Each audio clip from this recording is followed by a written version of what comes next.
ఓం శుభంకర్యే నమః. గురుబ్రహ్మ గురుర్విష్ణు గురుర్దేవో మహేశ్వర గురు సాక్షాత్ పరబ్రహ్మ తస్మై శ్రీ గురవే నమః. ఆదిత్యాయ చ సోమాయ మంగళాయ బుధాయ చ గురు శుక్ర శనిభ్యశ్చ రాహవే కేతవే నమః. నిఖిల శ్రేయోదాయిని సర్వకార్య సిద్ధిప్రద పరబ్రహ్మస్వరూపిణి శుభంకరీ నమోస్తుతే. అస్మత్ శ్రీ గురుచరణారవిందాభ్యాం నమః. శ్రీ శ్రీ శ్రీ గణపతి సచ్చిదానంద సద్గురుభ్యో నమో నమః. మహాగణేశాయ నమః. ఆదిత్యాది నవగ్రహ దేవతాభ్యో నమో నమః. ఈ ద్వితీయార్థం అంటే డిసెంబర్ 15వ తారీఖు తర్వాత నుంచి కుంభరాశి వారికి సర్వసాధారణంగా గోచారమృత్యా అసలు బాలేదు కాబట్టి, శని ప్రభావం జన్మశని కాబట్టి కొంత అప్రశాంతతగా ఉంటూ ఉంటారు. దానికి తోడు స్వజాతకము కూడా ఏదైనా లోపాన్ని చేకూరిస్తే పాపాన్ని అనుభవించేటువంటి సమయం కాబట్టి కొంత ఓపికగా ఉండండి. అప్రశాంతత ఎక్కువ సమయం ఉండదు. అలాగే ఈ యొక్క అప్రశాంతత అనేటువంటిది ఎక్కువ ఇబ్బంది కూడా పెట్టదు పట్టించుకోకపోతే. ఇంకొకటి, ఇటువంటి సమయంలోనే తెలిసి తెలియక మోసపోతూ ఉంటారు. చాలా జాగ్రత్తగా ఉండాలి. ముఖ్యంగా ఉద్యోగస్తులు ఎవరైతే గనక నిరంతరము కూడా ఏదైనా ఒక ఉద్యోగములో ఒక మంచి స్థాయిలో ఎదుగుతూ పైకి వెళ్ళిన వాళ్ళు ఉన్నారో అటువంటి వాళ్ళు కొంత జాగ్రత్తగా ఉండాలి. ఎందుకంటే ఇక్కడ మీ యొక్క ఎదుగుదలకి కూడా మీరే కారణము. మీ యొక్క తెలివితేటలు, మీ యొక్క తెలివితేటల యొక్క ప్రదర్శన ద్వారా మీరు చాలా ఎత్తుకు ఎదిగారు, మంచి స్థాయికి వచ్చారు. కానీ ఇప్పుడు గ్రహస్థితి ప్రభావం చేత మిమ్మల్ని కింద పడేసేటువంటి ప్రమాదం కూడా ఉన్నది. కొంత ధనము ఖర్చు పెడతారు, అలాగే కొంచెం ధనము కూడా సమకూరుతుంది. ఒక ఇల్లు కట్టడానికనో లేకపోతే ఒక ఖరీదైనటువంటి ఒక వస్తువుని చిరకాల వాంఛని తీర్చుకునేటువంటి ప్రయత్నంలో కొంత ధనము కూడా సమకూరుతుంది. తద్వారా ఎంతో లాభం కూడా పొందుతారు, ఆనందంగా ఉంటారు. పిల్లలు పెద్ద పెద్ద పిల్లలు ఉన్నటువంటి కుంభరాశి జాతకులకి విదేశాలకు వెళ్ళి స్థిరపడాలి మా పిల్లలు అనుకునేటువంటి వాళ్ళకి కొంత యోగ్యమైనటువంటి సమయమే గోచరిస్తూ ఉంటుంది. కొన్ని ప్రయత్నాలు కూడా అనుకూలిస్తాయి, కానీ మీలో ఒక భయం అనేది ఉంటుంది. ఆ భయాన్ని నిదానంగా నమ్మకంతో పోగొట్టుకోవాలి తప్ప మరొకటి కాదు. ఇక్కడ స్థిర ఆస్తులు ఏదైతే పూర్వము కొన్నటువంటి కొన్ని ఆస్తులు ఉంటాయో వాటి నుంచి కొంత లాభాన్ని చేకూర్చుకుంటారు. వాటి నుంచి కొంత సెక్యూరిటీ కూడా ఏర్పడుతుంది. మీ పిల్లలకి కూడా ఒక మంచి నమ్మకం ఏర్పడుతుంది. రానున్న రోజుల్లో మనము చాలా చక్కగా జీవనాన్ని గడపవచ్చు. స్త్రీలు, కుంభరాశిలో ఉన్నటువంటి స్త్రీలు, మీరు ఎవరికీ కూడా మధ్యవర్తిత్వం ఉండకండి. ఏ విషయంలో కూడా, ఏ విషయమైనా సరే బాగా గుర్తుపెట్టుకోండి. కుంభరాశి వాళ్ళు మధ్యవర్తిత్వం వల్ల అవమానాలు పడాల్సి వస్తుంది. మధ్యవర్తిత్వం మాత్రం దయచేసి ఉండవండి. అలాగే మీకు ఈ యొక్క సంసారికమైనటువంటి సమస్యలు ఏమన్నా ఉన్నా, సంతానము కలగట్లేదు అనుకున్నా, లేకపోతే ఇంకేదైనా కొన్ని మీ వ్యక్తిగతముగా ఏదైనా సమస్యలు ఉన్నా మీరు జాతకాన్ని చూపించుకుని తద్వారా పరిష్కారాన్ని పొందడం మంచిది. ఎందుకంటే రాజకీయ నాయకులకి కానీ, లేకపోతే సినిమా వారికి కానీ, వ్యాపారస్తులకు కానీ, ఉద్యోగస్తులకు కానీ ఎవరికైనా సరే గోచారము ఒక రకమైనటువంటి ఫలితాలని చెప్తుంది. అవి కొంతమందికి నడవచ్చు, కొంతమందికి నడవకపోవచ్చు, వీటికి వ్యతిరేకంగా కూడా నడవచ్చు. అటువంటి సమయాలలో కూడా మనం ధైర్యంగా మన యొక్క జీవితాన్ని ఎటు మార్చుకుంటే బాగుంటుంది. ముఖ్యంగా మనకు ఒక ధార్మికమైనటువంటి గురువు ఉండాలి, ఒక సనాతనమైనటువంటి ఒక పరంపర కొనసాగాలి.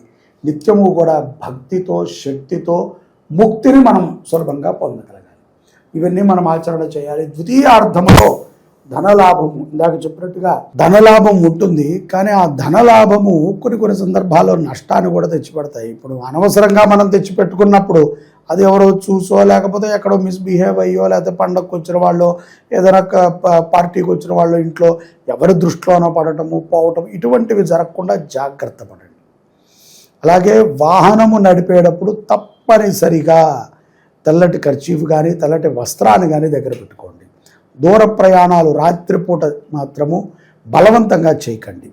ఒక 10, 10:30, 11 దాటంగానే ఎక్కడైనా సరే ఆపేసేయండి, పొద్దున్నే వెళ్ళండి. ఒంటరి ప్రయాణములు కూడా కొంత ప్రమాదాన్ని కుంభరాశి వారికి తెచ్చిపెడతాయి. గ్రహదోషములని నివృత్తి చేసుకుంటూ కొన్ని అనుగుణమైనటువంటి సమయాలని మనం చూసుకుంటూ తస్మాత్ ఏ పని చేసినా సరే ఒక శుభముహూర్తము శుభ సమయం రాహుకాలంలో మాత్రం కుంభరాశి వారు ఏ పని చేయకండి. ముఖ్యంగా మంగళవారం ప్రారంభిస్తే ఏదైనా ప్రమాదం అనుకున్నటువంటి వాళ్ళు మంగళవారం కూడా ప్రారంభించకండి. జాగ్రత్తగా ఉంటే కనుక ఈ డిసెంబర్ మీకు గట్టెక్కుతుంది. అలాగే ఎన్నో అనుభవాలను ఇస్తుంది, ఎంతో తృప్తిని కూడా ఇస్తుంది.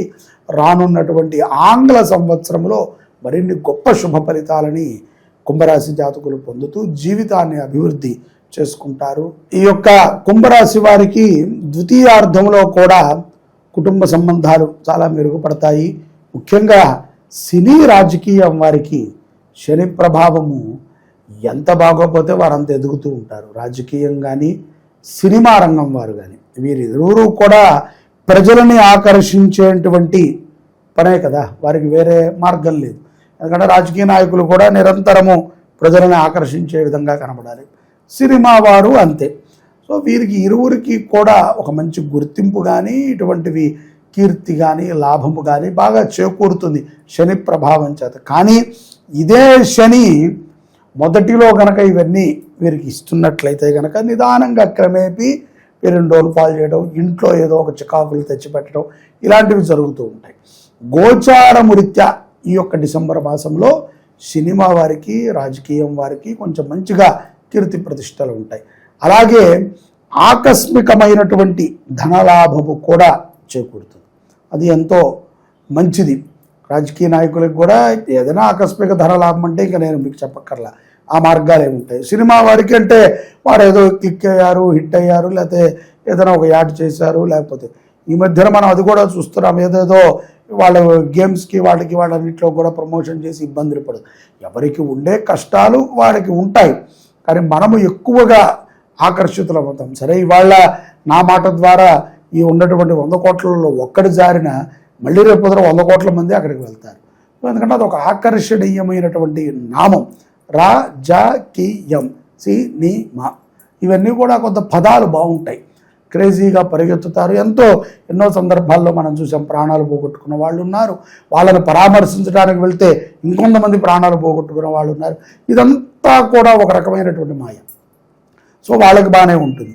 ఇక్కడ ఈ యొక్క డిసెంబర్ మాసంలో రాజకీయం వారికి కానీ సినీ వారికి కానీ బాగుంటుంది. మిగతా వారు మాత్రం చాలా జాగ్రత్తగా ఉండాలి. అలాగే విదేశాలలో ఉద్యోగం చేసే వాళ్ళకు కూడా స్థానచలనాలు కలుగుతాయి ద్వితీయార్థంలో. ఇది కూడా కొంత ప్రమాదం. ఎందుకంటే పక్కని బాస్ చెప్పబెట్టకుండా నువ్వు చికాగోలో ఉంటే కనుక నువ్వు న్యూజెర్సీ వెళ్ళిపోవాలి, లేదా న్యూజెర్సీలో ఉంటే కనుక ఇంకో దగ్గరికి వెళ్ళాలి, ఏదో ఒక రకమైన మార్పు. ఇక కుటుంబం ఏమో చక్కగా చదువుకుంటోంది, అంతా పిల్లలు సెటిల్ అయ్యారు, బాగానే ఉంది అనుకుంటే ఇప్పుడు భర్త ఒక్కడే వెళ్ళాల్సి వస్తుంది. లేదు అంటే భర్త కన్నా హయ్యర్ పొజిషనో హయ్యర్ కంపెనీనో బాగా కొంత పెద్ద ప్రఖ్యాతితో ఉన్నటువంటి కంపెనీలోనో భార్య చేస్తుంటే భార్యకు మార్పు వస్తుంది, తప్పదు. వెళ్ళకపోతే భుక్తి గడవదు అన్నట్టుగా మనం చెప్తాం కదా. పూట మాకు రెక్కాడితే గారు డొక్కాడదు స్వామి, ఇక్కడ దాకా వచ్చినా కూడా ఈ కష్టాలు మాకు తప్పవని. దేనికోసం కష్టపడుతున్నాం? ₹1 సంపాదించడానికి, దాన్ని మనం ఏదో స్థిరంగా పెట్టుకోవడానికి. కానీ అక్కడ కూడా మనం ఆడవాళ్ళకి ఇందాక చెప్పినట్టుగా మధ్యవర్తిత్వం ద్వారా ప్రమాదాలు ఉంటాయి.